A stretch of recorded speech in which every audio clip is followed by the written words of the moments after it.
Hello everyone. मैं जो NEET का क्लासेस करने के लिए थोड़ा मुझे मेहनत करना पड़ता है, पर देन मुझे लगता है कि इसमें हम लोग बहुत जल्दी चीज़ें कवर कर पाएंगे। Details video on every chapter is available channel at the channel and I will be giving you the links as it and when required. अभी वन लाइनर से आगे बढ़ेंगे, देखते हैं आज की पढ़ाई आप लोगों को कितना सूटेबल लगता है, उसके हिसाब से हम लोग अगले चैप्टर सब प्लान करेंगे। तो काफ़ी चीज़ें हमें मालूम है, जस्ट मैं वन लाइनर में लिखना चाहता हूँ और फिर आगे बढ़ जाएंगे हम लोग। ठीक है, पहला हुआ what is component of a vector F in any direction A B. Component of a vector F in any direction A B is a vector. पहले ध्यान रहे कि component itself is a vector, it is the projection of the vector on that direction. यहाँ पर कोई एक vector F दिया है, इसका कंपोनेंट इस डायरेक्शन में, मतलब you draw perpendicular from the head and tail of the vector onto this direction, और head का शेडो यहाँ पे आ रहा है, tail का शेडो यहाँ पर आ रहा है। so this component is a vector। ये वेक्टर का डायरेक्शन क्या है? in the direction of AB। अच्छा, component of a vector in any direction AB has magnitude f cos theta। किसी भी वेक्टर का किसी भी डायरेक्शन में कंपोनेंट होता है f cos theta, ये हमें मालूम है। ठीक है, मैं थोड़ा सा बदलाव लाना चाहूंगा। I would like to see, I will share the screen so that will be easy on your part to understand. Yes, ये हो गया।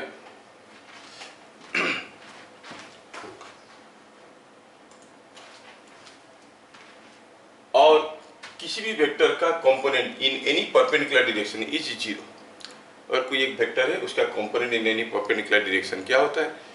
f cos 90 and that is zero। all of you know it, so let us go to the next page। Graphical form में कोई एक vector को हम arrow mark से represent करते हैं। Length of the arrow mark gives you the magnitude of the vector, है ना, and arrow head is indicating the direction. For example, velocity of 10 metre पर second in direction of 30 degree west of north.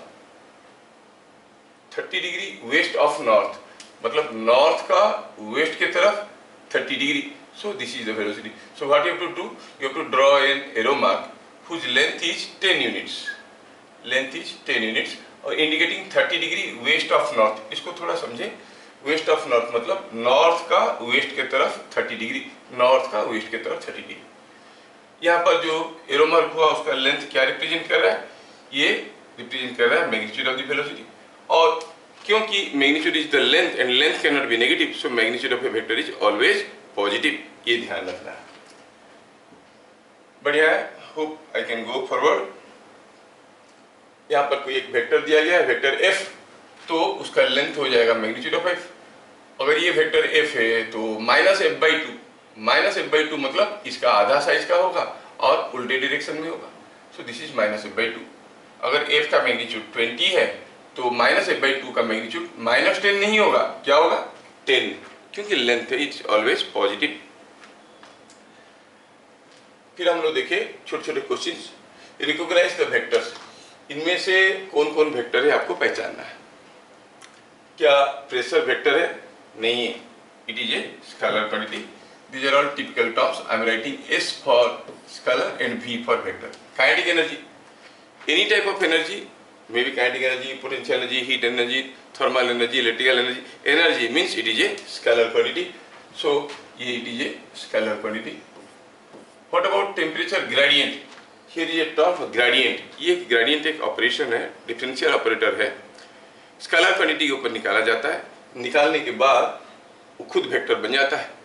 Temperature gradient is a vector. Potential gradient, ये कोई एक scalar quantity का gradient निकाला जाता है, और जब gradient of A scalar quantity is always a vector quantity, याद रखना। सो temperature gradient is a vector quantity. Current, काफी बार इसको भी पूछा जाता है क्योंकि इसमें मैग्नीट्यूड है, डायरेक्शन है। कुछ बच्चे कंफ्यूज होकर इसको वेक्टर बोल देते हैं, but it doesn't obey the laws of vector addition. So this is a scalar quantity. ये सब हम डिस्कशन कर चुके हैं। अगर हम कहेंगे लॉज ऑफ वेक्टर एडिशन में क्या होता है कि दो वेक्टर जो हम जोड़ते हैं तो जो सम होता है, जो रिजल्टेंट होता है दोनों वेक्टर का, that depends upon magnitude and of the vectors and the angle between them. लेकिन करंट के केस में ऐसे नहीं होता है। दो करंट अगर ऐसे फ्लो कर रहे हैं, मान लो कि ये 2 एम्पियर का है, ये 3 एम्पियर का है, तब दोनों मिलके जाएंगे, इधर ये 5 एम्पियर करंट होता है। अब इन दोनों के बीच में क्या एंगल है उससे कोई मतलब नहीं, एंगल कम ज्यादा करो ये 5 एम्पियर ही रहेगा।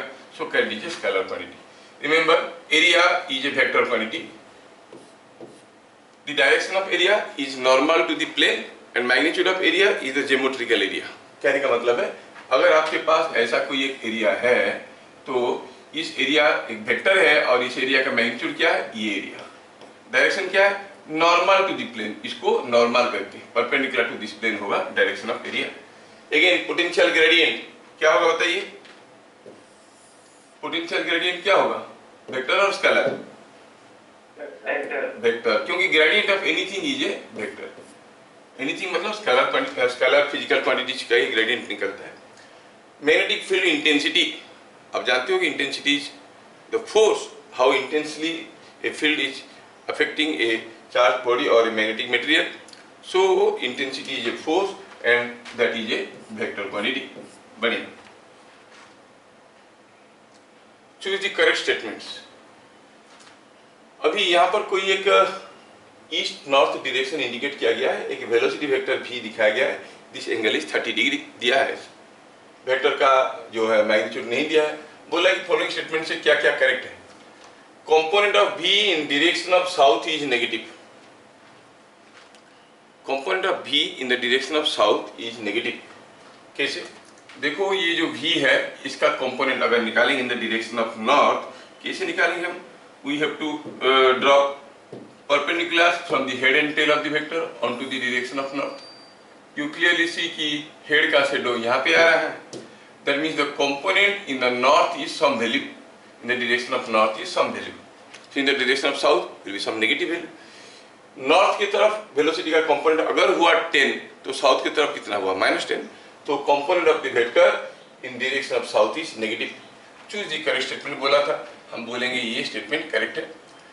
component of v in direction of north is more than that in the direction of east.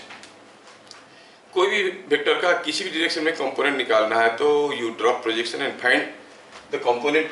तो अगर मैं प्रोजेक्शन ड्रॉ करता हूँ यहाँ पे to the direction of east, तो आप देखोगे कि ईस्ट वाला कंपोनेंट काफी ज्यादा दिख रहा है। अब बोलोगे सर मैग्नीट्यूड नहीं दिया है, कैसे निकालेंगे, ग्राफिकली देखो, the component of this vector in the direction of east is this entire length and this length is looking bigger than this length, so component of v in direction of north is lesser than that in the direction of east, लेकिन लिखा है more than, तो statement हो गया false। opposite direction of v is, ये जो v इस direction में हुआ उसका ऑपोजिट डायरेक्शन को क्या कहोगे, v का डायरेक्शन क्या हुआ पहले देखें, v का डायरेक्शन हो गया 30 degree north of east, east का नॉर्थ की तरफ 30 डिग्री, ये हो गया v का डायरेक्शन। अब उसका ऑपोजिट कैसे होगा, सोचो, ये हो गया v का डायरेक्शन जो कि ऐसे 30 डिग्री करता है, तो इसका ऑपोजिट कैसे होगा, ऐसे होगा, ये होगा 30 डिग्री। ये क्या था, 30 डिग्री नॉर्थ ऑफ ईस्ट, तो जब ऑपोजिट करेंगे सारे को ऑपोजिट कर दो, नॉर्थ की जगह साउथ हो जाएगा, ईस्ट की जगह वेस्ट हो जाएगा, तो मिलेगा 30 degree south of west, west का साउथ की तरफ 30 डिग्री। सो ऑपोजिट निकालना आना चाहिए, नॉर्थ ऑफ ईस्ट था तो हो जाएगा south of west, angle same रहेगा, ठीक है। तो opposite direction of v is 30 degree west of south, लेकिन होना क्या चाहिए था साउथ ऑफ वेस्ट, तो ये भी गड़बड़ है। क्या बात समझ में आ गया, इज इट अंडरस्टूड? आगे बढ़ते हैं। कहीं पर अगर आपको लगेगा कि कुछ इंपोर्टेंट चीजें लिखना है तो लिख लेना, सारा लिखने की जरूरत नहीं, majority thing you know, you are all smart people. Here is a cubical block of mass m and side length l kept on this inclined plane, इसको किसी एक थ्रेड से बांध दिया गया है और it is everything is at rest. पूछा है tension in the thread is how much, why there will be tension, because the weight of this block has components in this direction as well as in this direction। इधर को जो component है जो block को खींच रहा है वो खींच नहीं पा रहा है क्योंकि थ्रेड इसको रोक के रखा है, तो टेंशन क्या हो गया, component of the weight of the block down the plane. और आप जानते हो कि ये पूरा चीज अगर mg है और ये एंगल भी होगा थीटा, तो ये होता है mg cos थीटा, और ये होता है mg sin थीटा। क्या मैं समझा पा रहा हूं? Is it understood? तो हम क्या कहेंगे, आपका साउंड क्लियरली नहीं आ रहा है, may be your microphones are not properly placed. तो T is equal to mg sin theta, क्योंकि दोनों खींच रहे हैं फिर भी ये ब्लॉक मूव नहीं कर रहा, ये जितने जोर से खींच रहा होगा ये उतने जोर से खींच रहा है। So T is equal to tension in the thread is mg sin theta. समझ में आया? Pressure on the inclined plane, ये इंक्लाइंड प्लेन पे कितना प्रेशर आ रहा होगा? You know pressure is force by area. तो ये कितना फोर्स में प्रेस कर रहा है इंक्लाइंड प्लेन को? mg cos थीटा फोर्स में। और क्या है ये एरिया? क्योंकि क्यूबिकल ब्लॉक है जिसका साइड लेंथ l है, इसका बॉटम एरिया कितना होगा? It's square l square, so it is mg cos theta by l square. ये हो गया pressure on the inclined plane. If the thread is cut, the acceleration of block will be, thread काट देंगे तो block का acceleration क्या हो जाएगा? थ्रेड काट देंगे तो only mg sin theta will be left and this mg sin theta will have a component down the plane. So mg sin theta will be down the plane, so acceleration क्या हो जाएगा? mg sin theta by m, it will be g sin theta. ठीक है, तो कोई भी block हो और स्मूथ इंक्लाइंड प्लेन, m हो 2m हो 10m हो, कोई फर्क नहीं पड़ता है। When it is allowed to slide down, it slides down with an acceleration g sin theta. The acceleration is independent of mass. ठीक है। Next, you see here similar blocks. तीनों ब्लॉक का मास m है, तीनों को पुली से झुलाया गया है। पूछा है same block is suspended in different ways. Tension in threads are T1, T2, T3. मतलब इस केस में थ्रेड में टेंशन T1 है, इस केस में T2 है, इस केस में T3 है। Arrange them in ascending order. What you observe, ये ब्लॉक्स का हाइट कम ज्यादा रखा गया है, मतलब थ्रेड का ज्यादा लेंथ है या फिर कम लेंथ है। असेंडिंग ऑर्डर में मतलब सबसे कम टेंशन किस में होगा, सबसे ज्यादा टेंशन किस में होगा? सबसे कम टेंशन किस में होगा? T1, T2, T3 में से सबसे कम टेंशन किस में होगा? सेम होगा। सेम नहीं होगा। चलिए देखते हैं, सेम नहीं होगा, थोड़ा समझते हैं। अगर हम कहेंगे कि यहां पर कोई एक ब्लॉक है और इसको ऐसा दो थ्रेड से किसी पुली के ऊपर से बांध दिया गया है, ब्लॉक का अपना वेट mg है, और अगर हम ब्लॉक का फ्री बॉडी डायग्राम की बात करेंगे तो ये थ्रेड इसको इधर खींच रहा है t में, और ये थ्रेड इधर खींच रहा है t में, और ये रेस्ट में। अगर ये वाला एंगल थीटा है तो आप कहोगे t का अपवर्ड कंपोनेंट हो गया t cos थीटा, ये एंगल को थीटा बोल रहा हूं, तो ये t cos थीटा, और इसका भी t cos theta. 2t cos theta is equal to mg, मतलब t कितना हो गया? mg by 2 cos theta. हर एक केस में m बराबर है, but do you think theta is same in each case? Theta क्या था? Angle made by the thread with the vertical. अगर हम देखेंगे इस केस में ये वर्टिकल के साथ ज्यादा एंगल, सबसे ज्यादा एंगल कर रहा है, ये सबसे कम एंगल कर रहा है, ये बीच में कर रहा है। आपको क्लियरली दिख रहा है इस पर दिस फिगर। इस केस में जो एंगल कर रहा है, सबसे ज्यादा एंगल कौन सा केस में? इस केस में, है ना। तो आप कहोगे theta 2 is greater than theta 1 is greater than theta 3। Theta 3 के केस में सबसे कम एंगल हो रहा है। थीटा क्या है भाई? Angle made by the thread with the vertical. क्या बात समझ में आया? अब theta 2 is greater than theta 1 is greater than theta 3। अब चीज ये है कि थीटा ज्यादा होगा तो cos थीटा cos 90 0 होता है, थीटा बढ़ने से cos थीटा घटता है। तो थीटा ज्यादा होगा तो टेंशन बढ़ जाएगा, क्योंकि cos थीटा घट जाएगा तो tension is more. You clear see? more theta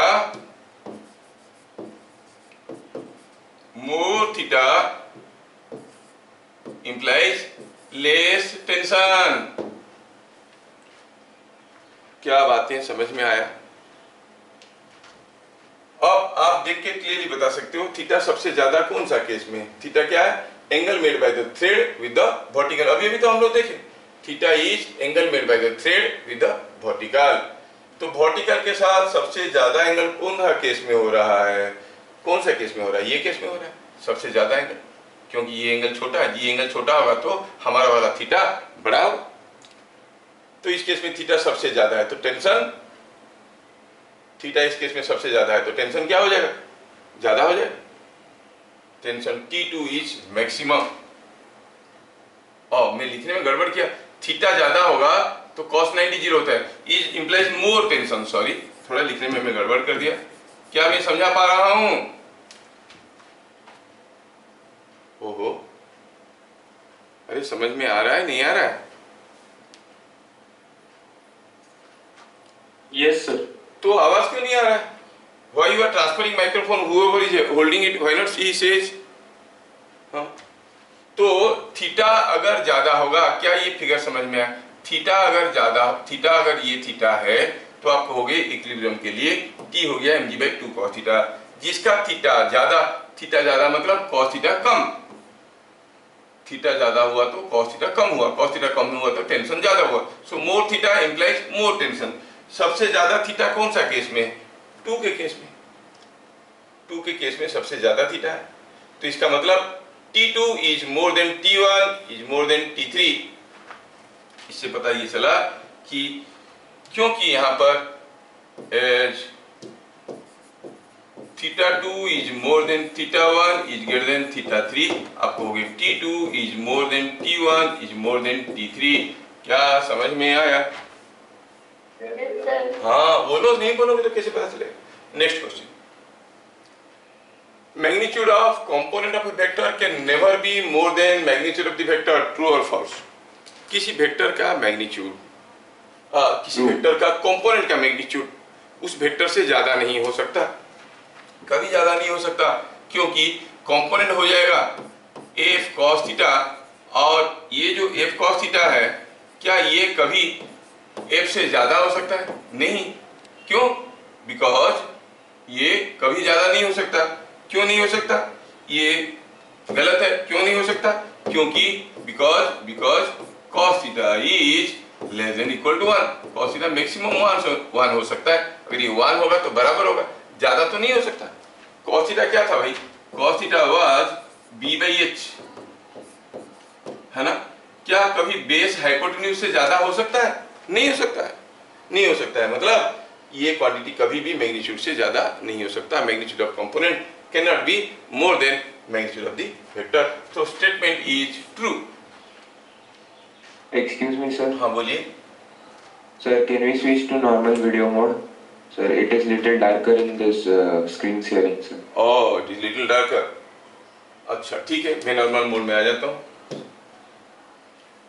क्या आप ठीक है? Yes, sir. हाँ, तुम लोग बीच बीच में बोलते रहोगे तो हो जाएगा। मैं इसे लिखा हूँ इसलिए ताकि हमारे जो है ज़्यादा कुछ पढ़ सकते हैं और जल्दी जल्दी वेराइटी क्वेश्चन को कवर कर सकते हैं। एंड यू विल नोटिस कि सिंपल क्वेश्चंस को मैं इंक्लूड नहीं किया हूँ, आप लोग बुक से प्रैक्टिस किए हो और आपको मटेरियल दिया गया है, वो तो हम टेस्ट में देख लेंगे। Question number 6, point, rectangular components of a vector और rectangular form of a vector. अभी तक हम लोग देख चुके हैं ग्राफिकल फॉर्म। रेक्टेंगुलर फॉर्म में किसी वेक्टर को कैसे लिखा जाता है? fxi प्लस fyj, जिसमें ये fx होता क्या है? ध्यान से पढ़ना। It is component of f in positive direction of x-axis और positive x direction। f का component in the positive x direction, मतलब अगर component in the negative x direction होगा तो हम उसको fx का वैल्यू को नेगेटिव लेंगे। जैसे उसका component towards north था, component towards south को हम लोग नेगेटिव लेते थे, exactly similar। So fx क्या हो गया? component of f in positive x direction। fy हो गया component of f in positive y direction। और मैग्नीट्यूड कैसे निकालते हैं?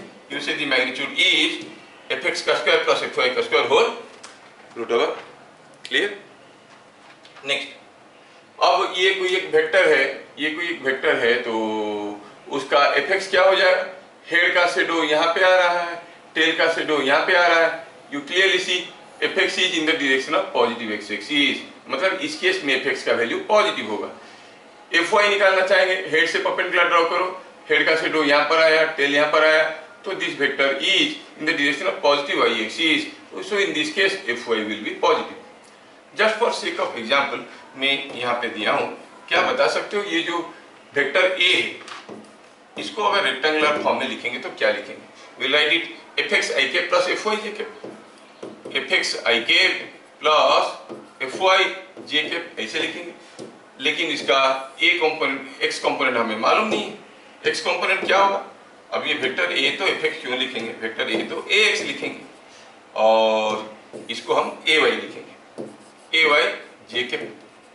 ये वेक्टर का x कंपोनेंट क्या होगा, किसी भी वेक्टर का किसी भी डायरेक्शन में कंपोनेंट निकालो, a cos थीटा करते हैं, x कंपोनेंट निकाल रहे हैं तो ये x एक्सिस के साथ 30 डिग्री करना है, तो क्या लिखेंगे a cos 30। बस यहाँ पर प्लस या माइनस साइन देखना है। कैसे देखेंगे, हेड का शेडो यहाँ पे आ रहा है, टेल का शेडो यहाँ पे आ रहा है, it is in the positive direction of x axis, so you write this I cap। ay कैसे लिखेंगे, again you have to draw perpendiculars onto the y axis.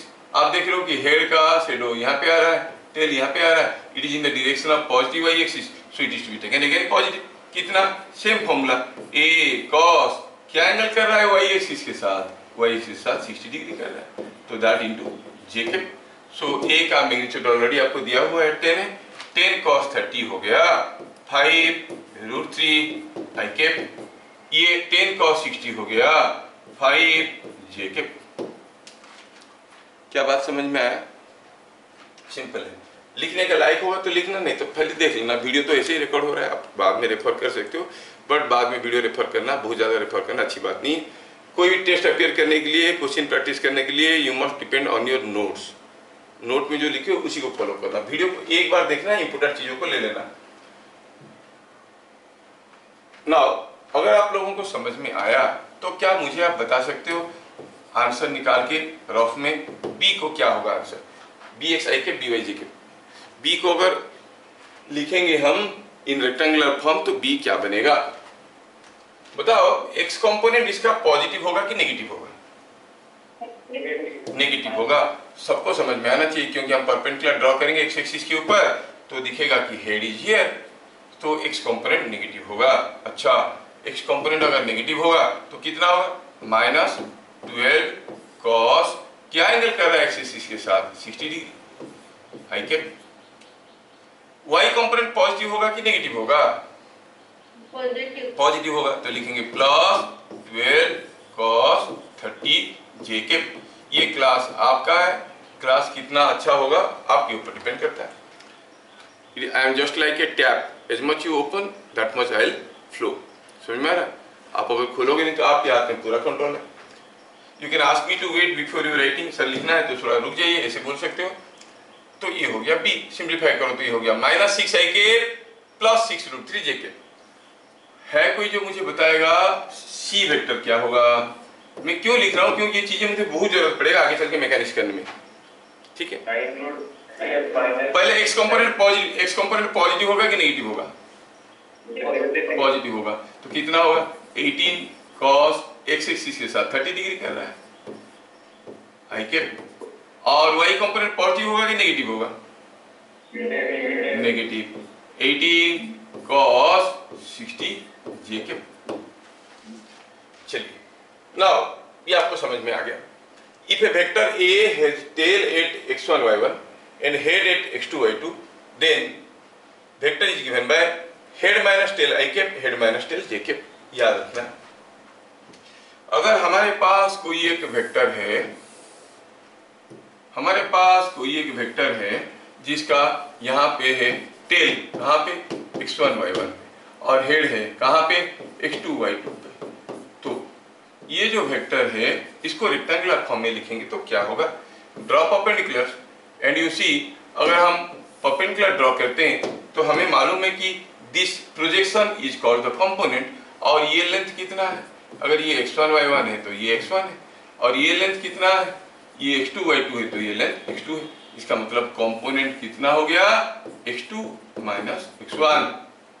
Similarly अगर हम y कंपोनेंट निकालने की कोशिश करेंगे, y component will be y2 - y1। इसका मतलब कोई वेक्टर जिसका टेल x1 y1 पे है, हेड x2 y2 पे है, वो वेक्टर को हम कैसे लिखेंगे, अगर इसका नाम a है तो हम कहेंगे a vector is x2 - x1 I cap plus y2 - y1 j cap. कोई पूछेगा ये वेक्टर है, इसका मैग्नीट्यूड कितना है भैया, तो आप कहोगे स्केल ले लो, मेजर कर दो, what ever is the length that is the magnitude. और वैसे भी इसमें से मैग्नीट्यूड कैसे निकालते हैं, x2 माइनस x1 का square plus y2 minus y1 का square whole root over ax square plus ay square whole root over. अब x2 माइनस x1 का square plus y2 minus y1 का स्क्वायर होल रूट ओवर क्या देता है, distance between the two points. हाँ वो तो वैलिड है, मैच कर रहा है। Distance between this two points is the length of this arrow mark is the magnitude of the vector. Is it understood? चलिए आगे बढ़ते हैं। ऑर्थोगोनल फॉर्म, किसी एक वेक्टर को ऑर्थोगोनल फॉर्म में हम कैसे लिखते हैं, we say it is vector f is equal to fx I cap, fy j cap, fz k cap। ये I cap था इन the direction of positive x axis, j cap का मतलब था इन द डायरेक्शन, यूनिट वेक्टर से बाद में पढ़ेंगे हम लोग, j cap था इन the direction of positive y axis, k cap क्या है, unit vector in the direction of positive z axis.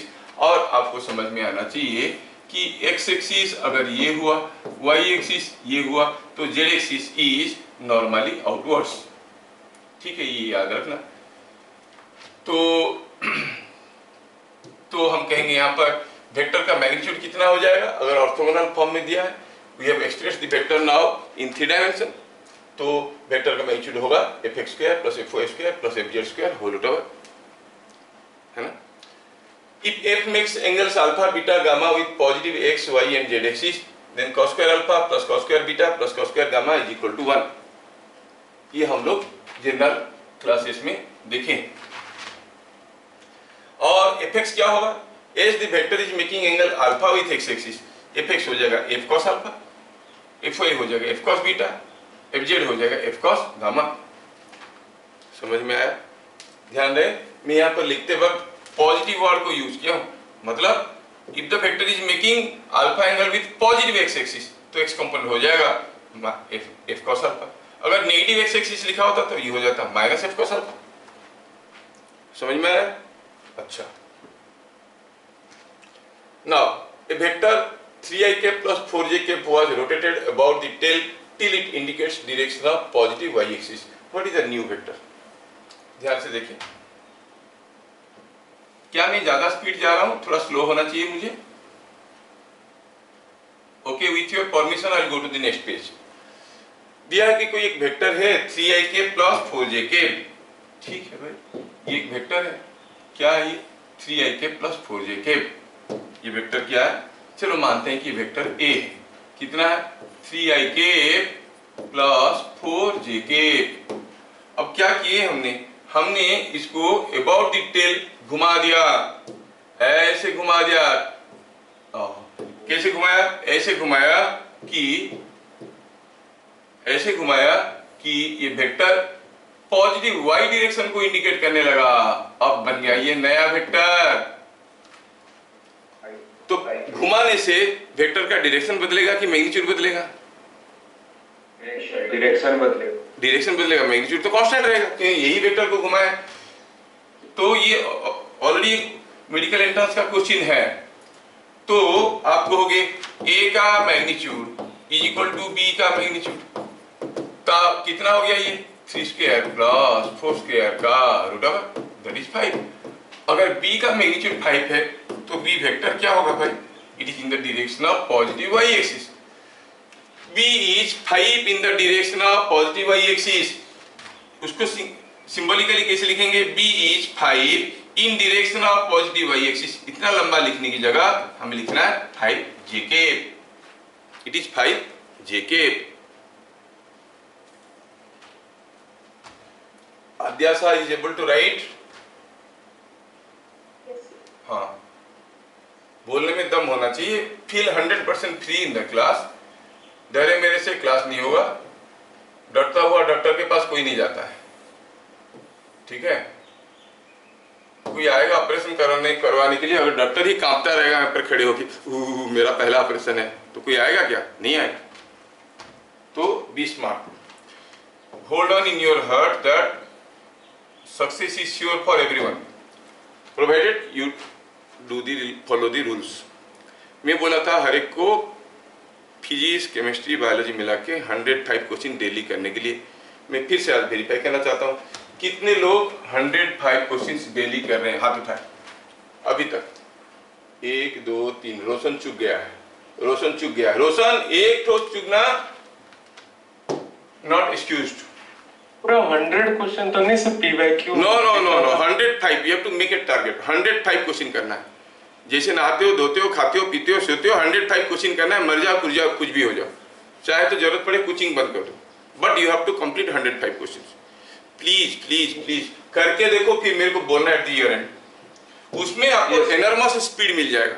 मैं नॉलेज की बात नहीं कर रहा हूँ, इजी क्वेश्चन करो, पूरा इजी क्वेश्चन करो। हाँ, स्पीड बन जाएगा, स्पीड बढ़ जाएगा, वो बहुत इंपॉर्टेंट है।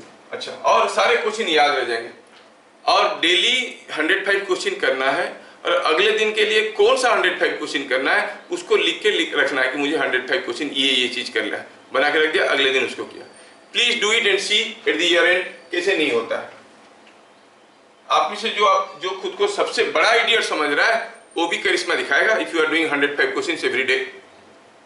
ठीक है, and if you do 105 questions obviously you will have doubts. At the end of the class we can clear our doubts. Sir ये डाउट है, ठीक है, शुरू हो जाओ, सब अपना अपना डाउट। और आप लोग पढ़े लिखे हो सकता है कि आप में से कोई पुराना चैप्टर भी कर रहा होगा, you can ask doubts from any chapter. 105 question करना है। क्लास 12 का जो चैप्टर आपको इजी लग रहा है उसको तो करो, खाली फिजिक्स का मत करो, लेकिन फिजिक्स, केमिस्ट्री, बायोलॉजी तीनों का करना है। डाउट आप किसी भी चैप्टर से पूछ सकते हो। मैं अपना सीक्वेंस में जा रहा हूं, आप मान लो कि कोई अभी एसएचएम कर रहा हो, एसएचएम का डाउट पूछ लिया, किसी भी चैप्टर का डाउट आप पूछ सकते हो। अगर आप इधर उधर के पढ़ रहे हो तो अपने हिसाब से पढ़ रहे हो, क्योंकि कुछ चैप्टर्स तो होंगे जिनका सारा आंसर आपको आता होगा, मेजॉरिटी चीजें आता होगा, तो वो चैप्टर को करो, स्पीड बढ़ाओ। ठीक है, बिकॉज रोशन वगैरह सब जो है scored very nice mark in +2, तो उनको तो मेजॉरिटी चीजें आता है। आपको जो चीजें अच्छा लगता है, जो चैप्टर आसान लगता है, वो चैप्टर को करो, उसको दोबारा भूल ना जाओ उसको। और नहीं करोगे क्या होगा, ये सब करते करते पता चला वो भी भूल गए। उसको भूलना नहीं है, मतलब अभी तक आप जितना गेन किए हो उससे ऊपर जाना है, ये नहीं कि फिर से शुरू करना है। मैं अक्सर देखा हूं कुछ बच्चे 2 बार 3 बार ड्रॉप लेके करते हैं, but every time they start from A for Apple. अरे ये क्या हुआ, तो लास्ट ईयर जो पढ़ाई किए थे गया कहां? उसको करो, उससे ऊपर बढ़ो, हर साल आपका इंप्रूवमेंट होना चाहिए। ठीक है, चलिए, तो बी हो गया 5J कैप, ये हो गया सोल्यूशन, आपको समझ में आया। A particle starts with u is equal to 2I cap plus 6J cap meter per second and moves with constant acceleration a is equal to 2I cap plus 4J cap. What will be its speed after 3 seconds? You clearly see here the acceleration is constant, so it's a uniform acceleration motion, and in case of uniform acceleration motion हमें मालूम है कि v is equal to u plus at, but in that v is equal to u plus at, v is the velocity, हमें तो पूछा है speed. हाँ, speed क्या है? Magnitude of velocity. तो चलो पहले v निकाल लेते हैं। v is equal to u plus at, value डालें, u का वैल्यू दिया है 2I cap minus 6J cap plus a कितना हो गया 2I cap plus 4J cap, t कितना हो गया 3 सेकेंड्स। सिंप्लीफाई करें, ये 3 into 2 हो गया 6 plus 2 is 8I cap, 3 into 4 हो गया 12 माइनस 6 इज प्लस 6J कैप मीटर पर सेकेंड। लेकिन पूछा है स्पीड, स्पीड क्या होता है? Magnitude of velocity, so it is 8 square 6 square whole power is 10 metre पर सेकेंड। सो 3 सेकेंड के बाद उसका स्पीड कितना होगा 10 मीटर पर सेकेंड। सिंपल क्वेश्चन आते हैं, यू मस्ट बी नोटिसिंग, मैं कोई भी लंबा क्वेश्चन नहीं कर रहा हूँ।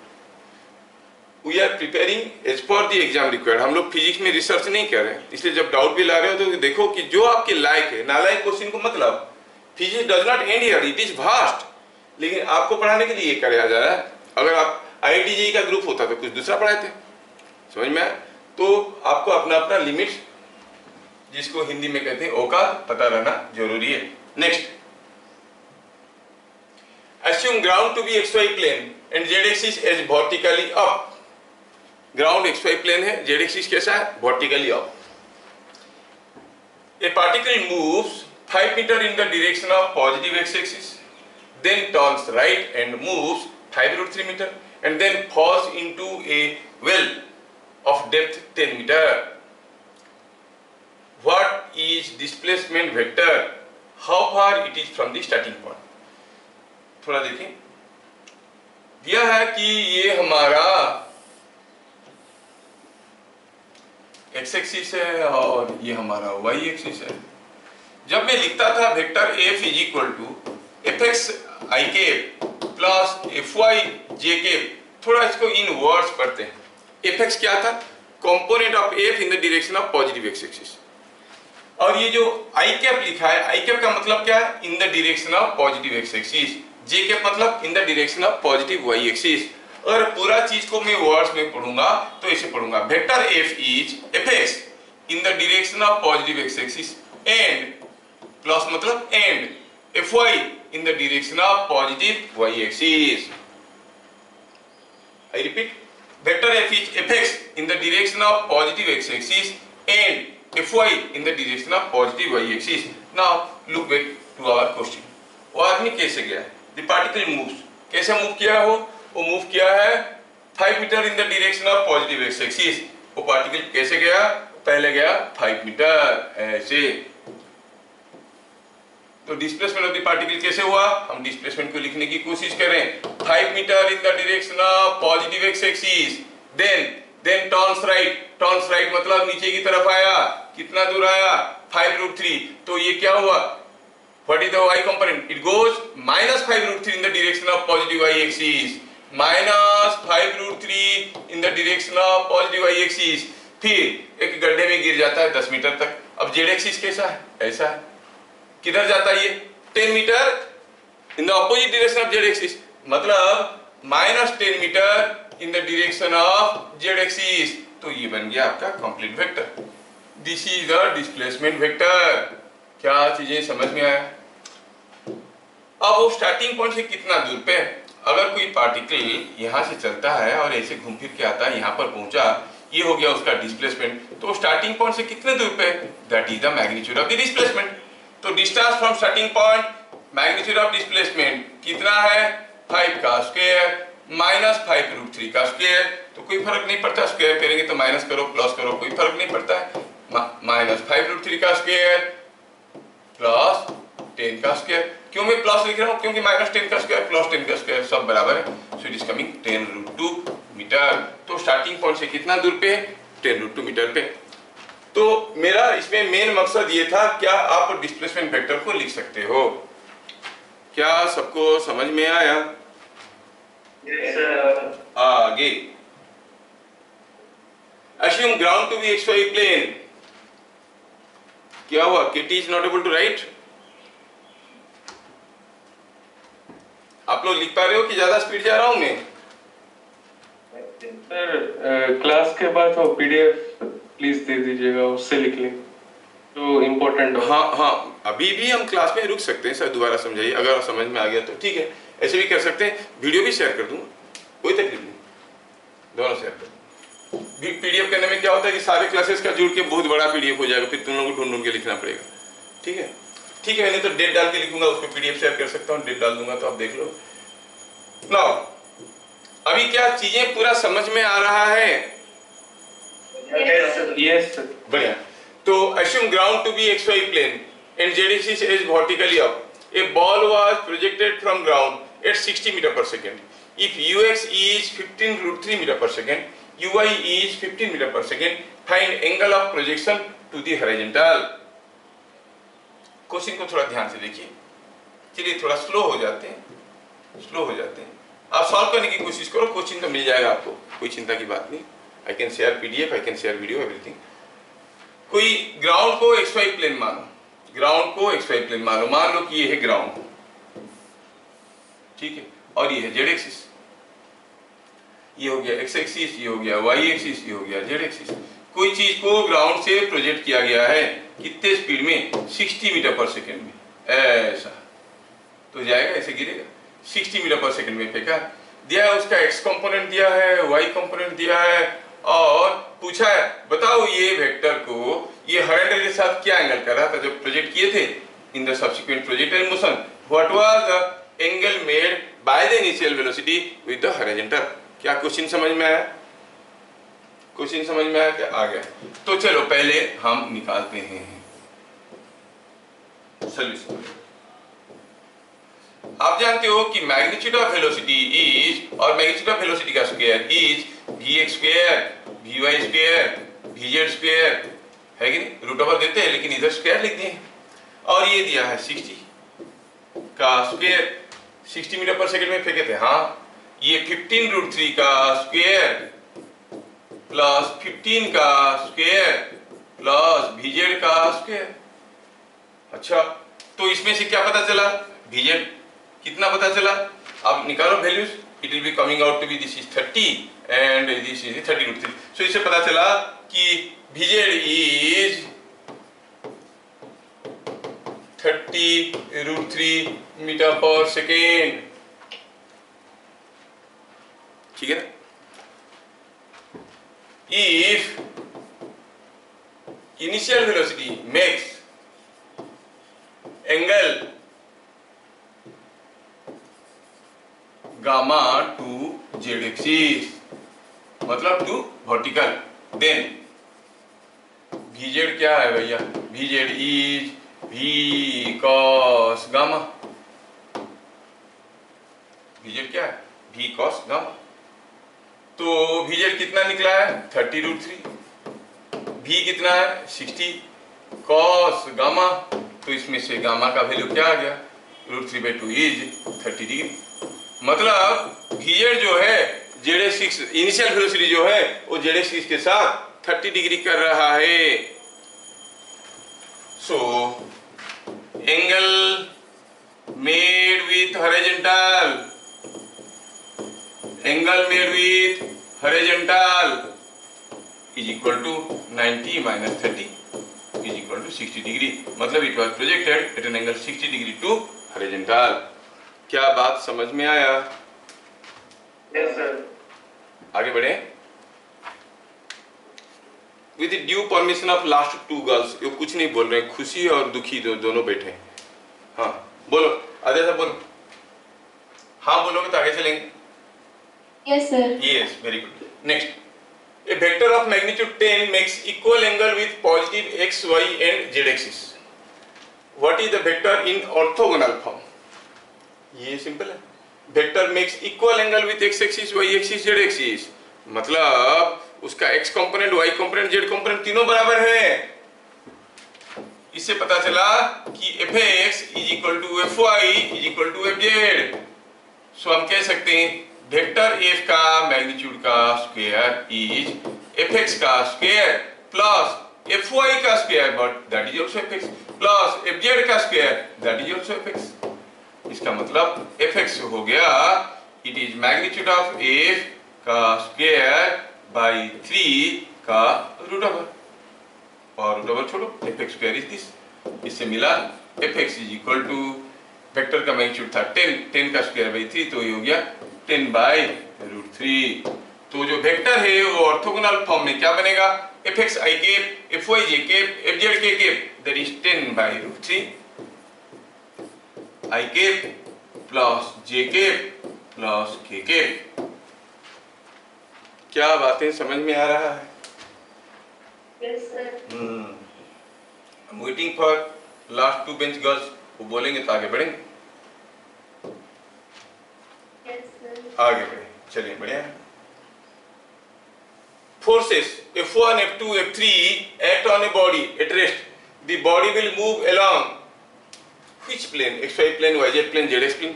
कोई बॉडी के ऊपर तीन फोर्स आए और तीनों बॉडी रेस्ट में था, तीनों फोर्स आए तो बॉडी मूव करेगा। तो कौन सा प्लेन में मूव करेगा? थोड़ा सॉल्यूशन निकाल के देखें। जो फोर्स आ रहे हैं उनका रिजल्टेंट, हाँ क्या है आंसर? XY plane. देखो तो अगर हम नेट फोर्स निकालेंगे तो तीनों को जोड़ेंगे, 3 - 2 + 8, 11 - 2 is 9i cap, 6 + 4, 10 - 2 is 8j cap, -4, 8 - 4, 0k cap. मतलब उसके ऊपर जो फोर्स है, that force is along XY plane, उसका कोई z कंपोनेंट नहीं है, तो body will move in XY plane. क्या बात समझ में आया? हाँ, अगेन आई एम वेटिंग, जल्दी जल्दी बोलेंगे तो हम आगे बढ़ेंगे। Yes. Yes, yes. Forces F1, F2, F3 are acting on a body. What additional force must be applied to keep it at rest?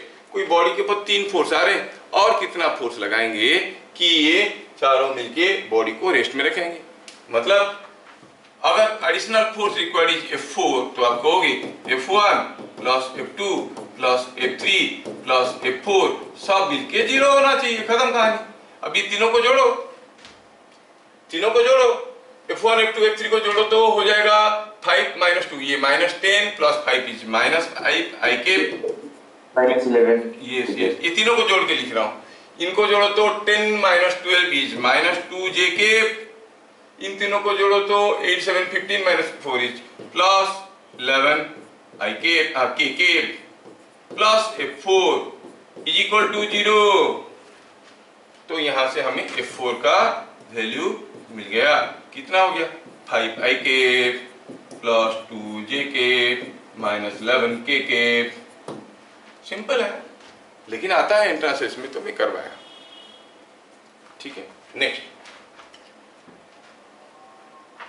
आगे बढ़े। Yes, sir.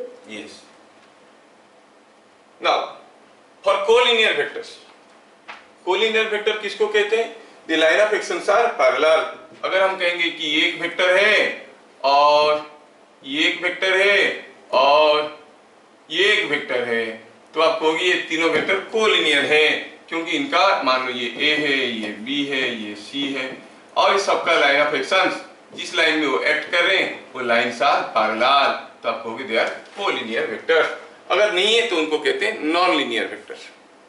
Okay, angle theta between two collinear vectors, collinear की for collinear vectors angle theta between two vectors is इधर 0 और 180। देखो, when they are in the same direction angle between them is 0, they are in opposite direction angle is 180, क्योंकि collinear होने के लिए उनको या तो सेम डायरेक्शन में होना है या फिर अपोजिट डायरेक्शन में होना है। पता कैसे करेंगे? अगर रेक्टेंगुलर फॉर्म में दिया है तो अगर A दिया है ऐसा, B दिया है ऐसा, ये दोनों वेक्टर कोलिनियर होंगे अगर ये कंडीशन सेटिस्फाई हुआ। कौन सा? x by bx is equal to ay by by, ये कंडीशन सेटिस्फाई हुआ तो वो कोलिनियर है। And say that is equal to k, then k positive हुआ मतलब a is parallel to b, negative हुआ मतलब a is anti parallel to b। और अगर ये इक्वल नहीं हुआ तो they are non linear, equal हुआ तो कोलिनियर। कोलिनियर होंगे तभी जाके पैरेलल और एंटी पैरेलल देखना है। ठीक है, अगर नॉन लीनियर है तो पैरेलल एंटी पैरेलल का कोई गुंजाइश ही नहीं है, क्योंकि दो वेक्टर पैरेलल हो या एंटी पैरेलल हो उनको तो कोलिनियर होना जरूरी है। फाइन, आगे बढ़ते हैं। वेक्टर A दिया गया है, वेक्टर B दिया गया है। अब ये आपका काम है बताना इनमें से कौन कौन सा स्टेटमेंट करेक्ट है। मल्टीपल ऑप्शंस में भी करेक्ट। क्या A कोलिनियर है, A नॉन लीनियर है B के साथ, A पैरेलल है या एंटी पैरेलल है? Multiple options correct. देखें तो यहाँ पर ax by bx कितना आ रहा है? 10 by -5। ay by by कितना आ रहा है? It is -20 by 10। क्या ये सब बराबर है? हाँ, ये सब बराबर है। ये -2 है, ये भी -2 है, मतलब वो कोलिनियर है। बढ़िया। लेकिन जो कांस्टेंट है दैट इज इक्वल टू -2, तो ये पैरेलल है कि एंटी पैरेलल है? The vector the quantity k क्या आया? -2, नेगेटिव आया।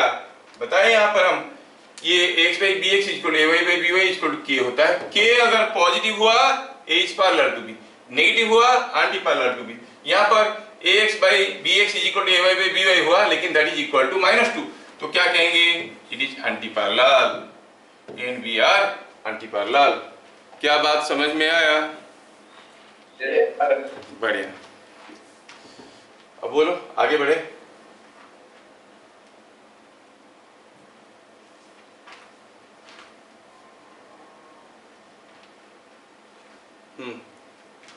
मैं तो वेट करता हूँ। अरे तुम लोगों के लिए पढ़ा रहा, तुम लोग नहीं बोलोगे तो जब तक आगे जाओ नहीं बोलोगे हम कैसे आगे जाएंगे? हाँ बोल, क्या हुआ उसका माइक्रोफोन? सर उनका माइक्रोफोन का मतलब बैटरी डेड हो गया। बैटरी डेड हो गया, बैटरी डेड हो गया।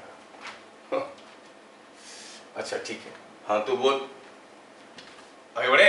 Yes, If A and B are collinear, then we can write A is equal to K into B. फिर K is any number, true or false? क्या A और B collinear है? क्या हम A is equal to KB लिख सकते हैं? Yes, statement is true. क्योंकि अगर ये एक वेक्टर है, ये वेक्टर है, ये दोनों कोलिनियर है, तो हम कह सकते हैं कि B is looking almost double of A. और अगर कुछ ऐसा है तो हम लिख सकते हैं ये C है, हम कह सकते हैं C is minus 3 times A. मतलब they can be related by a constant K. So if I can write two vectors as A is equal to KB, then they are said to be collinear. Statement is true. Unit vector. Unit vector of a vector F is written by symbolically AF cap. क्या है इसके बारे में? AF cap का magnitude होता है 1. ध्यान से देखना.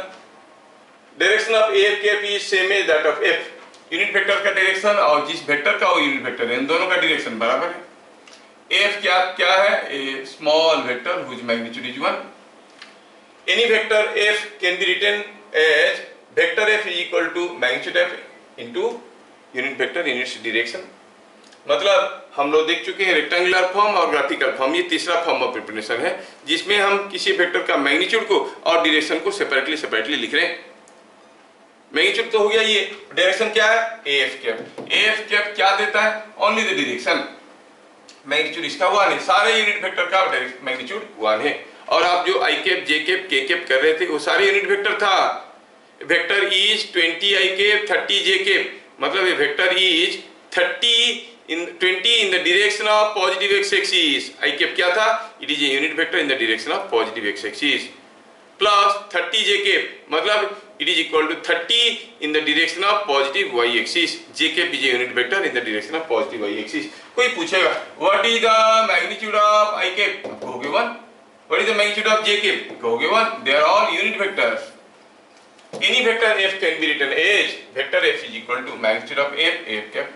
सो इससे ये पता चलता है कि किसी भी वेक्टर का यूनिट वेक्टर निकालना है तो आपको क्या करना है?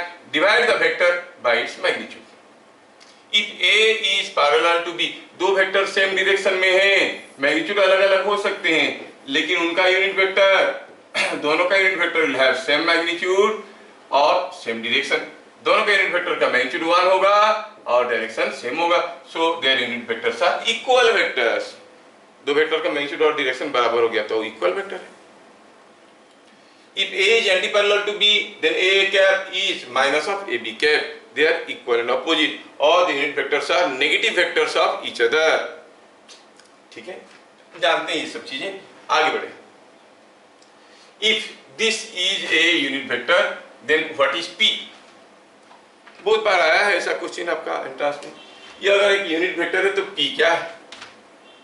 तो आप कहोगे if A is a unit vector, अगर ये यूनिट वेक्टर है तो आप कहोगे A का मैग्नीट्यूड कितना है? 1. मतलब 0.5 का स्क्वायर प्लस 0.5 का स्क्वायर प्लस P का square whole root over is equal to 1. Root over क्यों दे? 1 का स्क्वायर कर लेते हैं. सिंप्लीफाई करो, P का वैल्यू आएगा प्लस माइनस 1/√2. तो P का वैल्यू हुआ प्लस माइनस 1/√2. समझ में? प्लस 1/√2 भी होगा तब भी P स्क्वायर जितना होगा, माइनस 1/√2 का P स्क्वायर भी तो उतना ही होगा. तो आप कहोगे ये P हो गया प्लस माइनस 1/√2.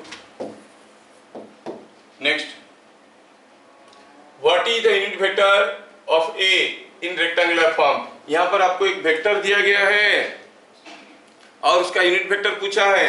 ध्यान से देखो, और वेक्टर का मैग्नीट्यूड तो दिया नहीं है. हमें मालूम है कि यूनिट वेक्टर होता है A by magnitude of A. अब हम A कैसे निकालेंगे जब इसका मैग्नीट्यूड नहीं दिया है? तो थोड़ा सा हटके फंडामेंटली सोचते हैं. हमें चाहिए यूनिट वेक्टर ऑफ A. पहले यूनिट वेक्टर ऑफ A को देखते हो कैसा है, दिखने में कैसा दिखता है unit vector of A. Unit vector of A दिखने में कुछ ऐसा है. कैसा है? ऐसा. A vector whose magnitude is equal to 1 and it is in the direction of A. यही तो है यूनिट वेक्टर. यही है वो यूनिट वेक्टर जो हम निकालना चाहते हैं. तो सीधा इसी को ही लिख दो। इसका मैग्नीट्यूड कितना है 1, एक्स कंपोनेंट कितना हो जाएगा पॉजिटिव हो जाएगा 1 cos 30 आई कैप, वाई कंपोनेंट कितना हो जाएगा 1 cos 60 क्योंकि वाई एक्सिस के साथ 60 डिग्री कर रहा है j cap, so it is coming out to be √3/2 i cap plus 1/2 j cap. क्या बात समझ में आया? तो यूनिट वेक्टर इस डायरेक्शन में निकालने के लिए, क्योंकि डायरेक्शन ऑलरेडी स्पेसिफाइड है, हमें ए का मैग्नीट्यूड जानने की कोई जरूरत नहीं पड़ा।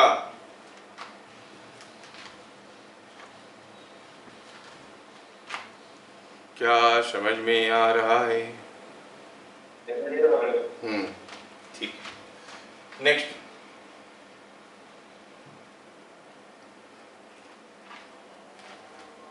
ये मुंह में रुमाल देके क्यों बैठा है? Are you all producing organic और इनऑर्गेनिक गैसेस देयर?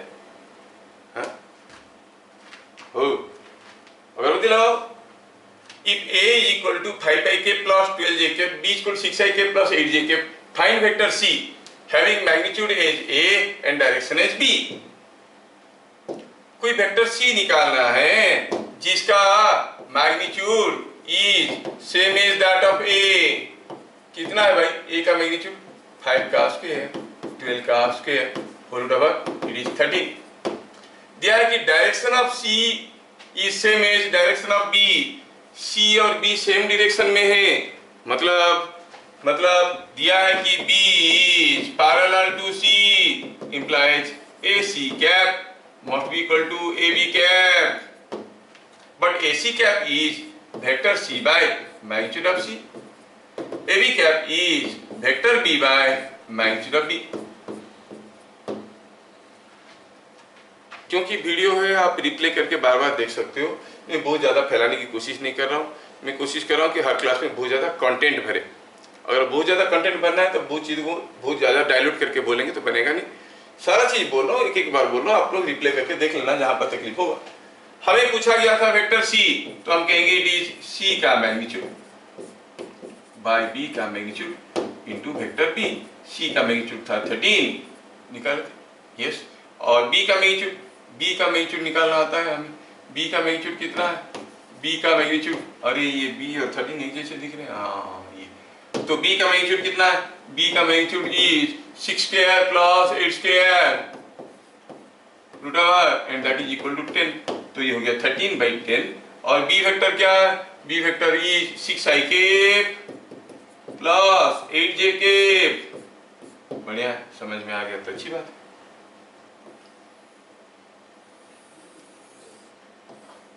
क्या चीजें समझ में आया? Yes. ये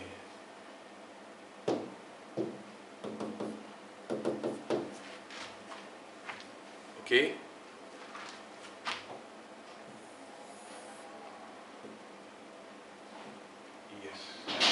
next,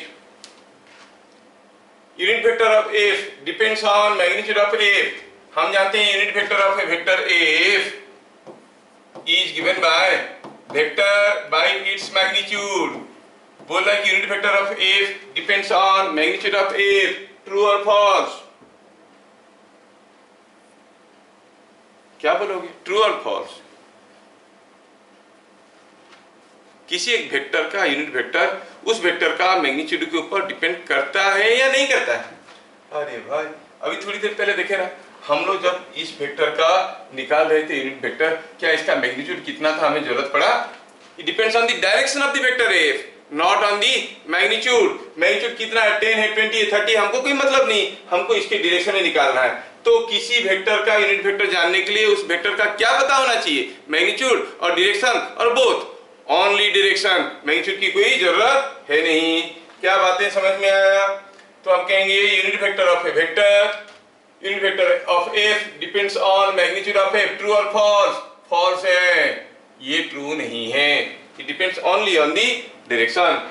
unit vector